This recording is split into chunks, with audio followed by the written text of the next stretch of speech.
Oh, Corfacan, good morning, good morning. Dati na naman tayo, sobrang init na naman sa Corfacan. Hindi lang sa Corfacan, kahit saan po ay sobrang init. Tahimik sila guys. Tayo po ay kukuha ng ating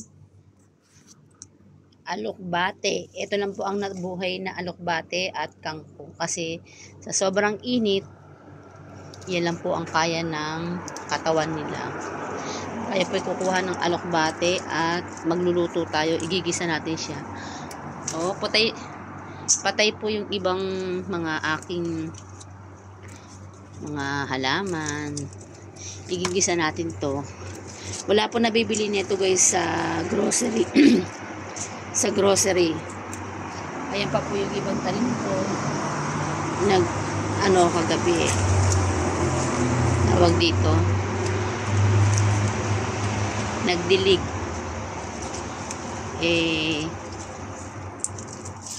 Manguha tayo nito. Igisa natin sa sardinas. Ito lang po ang aking ulam ngayon. Yan. Ito lang guys ang kaya ng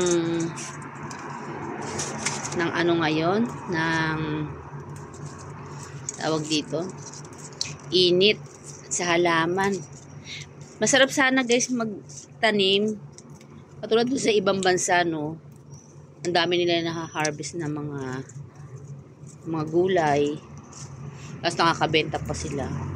Masipag naman ako magtanim. Ang problema nga lang guys, ang pangit kasi ng lupa.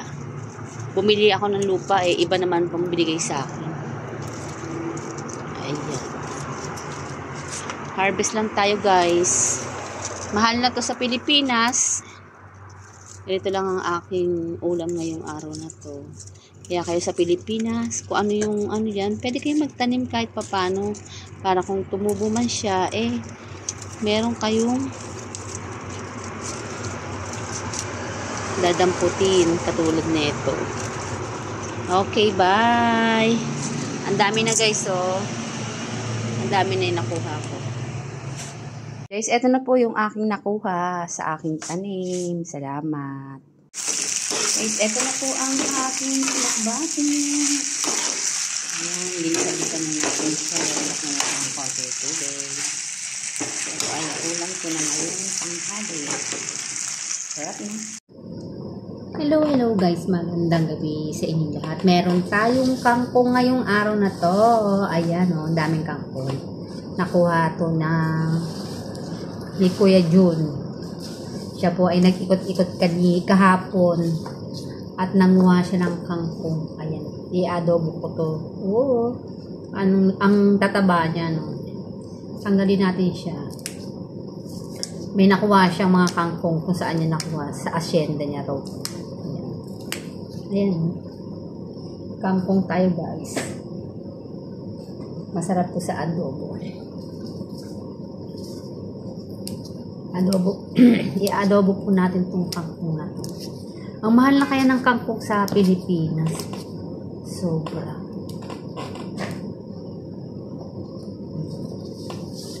Para may ulam kami bukas tanghali. Isama na natin lahat yung konting tangkay. Yung medyo mura-mura. Maganda siyang itanim. Kung meron ka lang magandang lupa dito. Kaso walang lupa kasi maganda yun. Ganito lang ang pagtatanggal na kagabi pa kasi ito, nilagay ko lang sa tubig. Kasi sabi ko, tinamad ako magluto kagahapon. Kasi meron pa naman ako. Yan lang. Ito na. Alam niyo na naman paano guys ang pagluto ng adobo, di ba? Adobo lang natin. Para natin. Masarap kaya. Sa Pilipinas, naubos na rin yung nakakain daw nila ng kangkong. Bye! Thank you for watching. Tara, mag-comment na kayo sa aking kangkong. See you on my next vlog.